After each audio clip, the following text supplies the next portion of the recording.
Nah, selanjutnya adalah metode grafik untuk masalah minimisasi. Jadi tadi udah maksimisasi, sekarang kita minimisasi. Jadi fungsi Z-nya nanti adalah meminimalkan biaya produksi yang ada gitu. Tadi udah caranya menghitung keuntungan maksimal gimana, sekarang adalah menghitung biaya minimal. Jadi supaya optimal ya. Nah, contohnya adalah perusahaan roti enak memproduksi 2 macam kue dengan kualitas 1 dan kualitas 2. Nah, kue tersebut dibuat dari tepung terigu, mentega, dan telur. Kue 1 biayanya 2.500 per bungkus, sedangkan kue 2 biayanya 3.500 per bungkus. Nah, kita sajikan ke dalam tabel.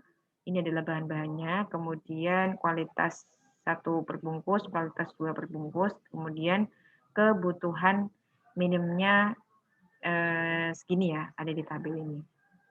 Nah, dari data di atas, tentukan berapa kotak kue kualitas 1 dan 2 yang harus diproduksi sehingga totalnya dapat ditekan seminim mungkin.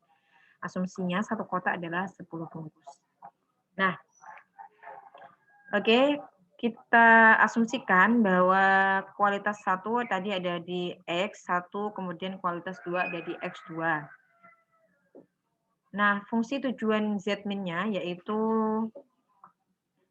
tadi harga X1-nya ada 2.500 dan harga kualitas 2-nya ada 3.500. Ini adalah fungsi Z-min. Tadi dijelaskan di sini ya.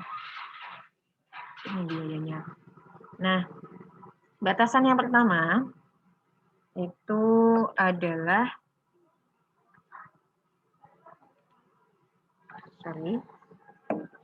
batasan yang pertama yaitu di bahan tepung terigu. Nah, tepung terigu ini ada, tadi kita lihat dulu. Tepung terigu itu X1, 1, X2-nya 3. Lebih dari sama dengan 60 kg.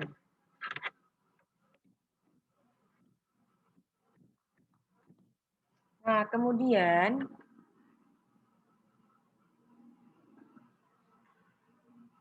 untuk batasan selanjutnya itu di mentega. Ini dia ada 5 X1 dan 1 X2 lebih dari sama dengan 100 kg. Nah, yang terakhir ada di telur. Telur tadi dia membutuhkan 2 kilo pada kualitas yang pertama, 2S1 plus 2 juga di kualitas kue yang kedua, yaitu batasannya adalah 120 kg. Nah, batasan non negatif lebih dari sama dengan 0 ya. Kemudian menggambar. Nah, yang pertama gambarnya kita hitung fungsi batasannya tadi. X1 plus X2 sama dengan 0 sama dengan 60.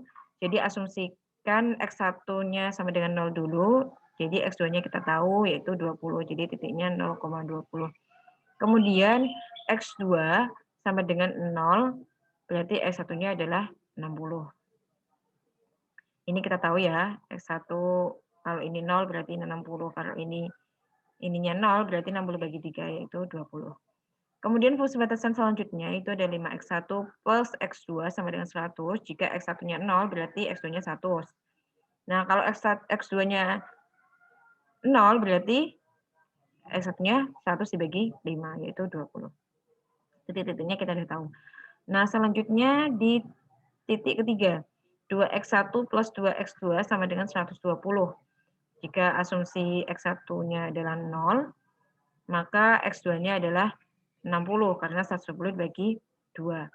Nah, kalau X2-nya 0, maka sama juga 120 dibagi 2 yaitu 60. Nah, kita sudah tahu nih titik-titiknya, sekarang gambar. Gambarnya kurang lebih seperti ini. Jadi, fungsi batasan yang pertama itu tadi ada di titik 20 dan 60. 20 X1 Oh, sorry. Yang X1 itu 60, X2-nya 20 ya. Oke, di sini X1 60, X2-nya 20 di sini. Berarti kita tarik garis set. Panahnya ke sana karena nanti daerah visible-nya adalah yang menjauhi 0. Menjauhi titik sumbu ini. Itu untuk fungsi Z min. Tadi kalau fungsi Z max itu daerah visible-nya adalah mendekati sumbu 0 ini. Kebalikannya kalau fungsi Z min itu adalah yang paling menjauhi sumbu 0 ini. Nah, kita udah tahu untuk batasan yang pertama. Kemudian batasan yang kedua ada di 20 dan 100. Nah, 20, X1, 100, X2 kita tarik juga. Karena ini adalah batasan yang kedua.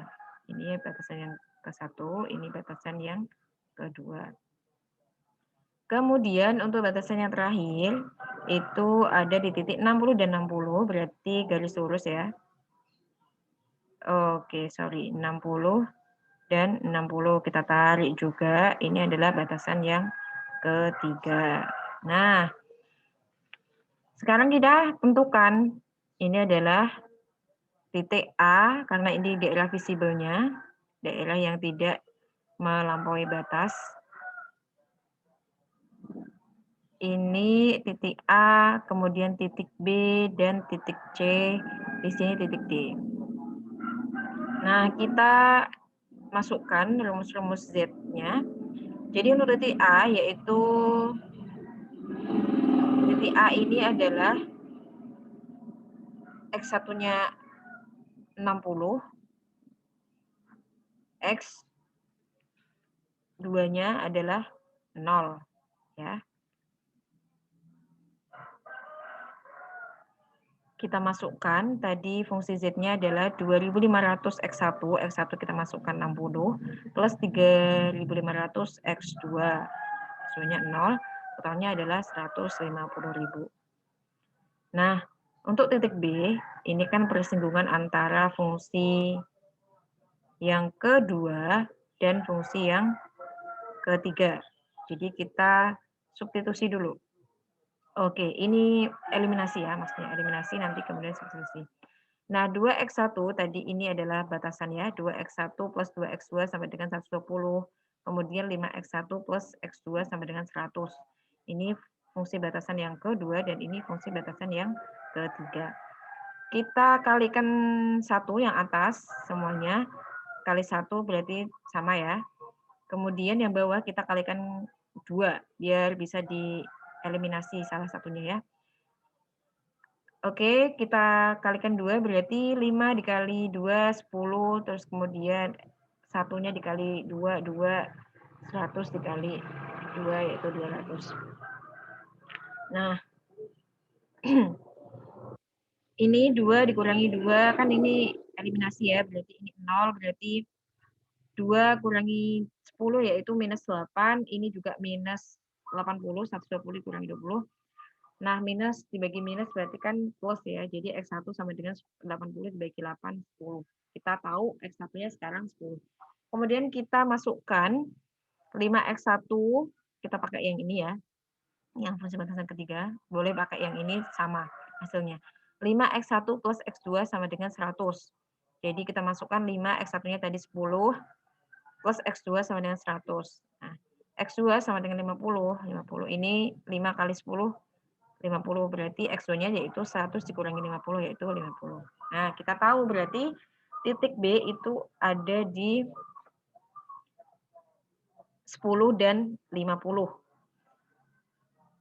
Kita masukkan ke fungsi Z yaitu 2500 dikalikan X1-nya 10 ditambah 3500 dikalikan X2-nya 50, totalnya adalah 200.000. Nah, kemudian kita cari tahu di titik C.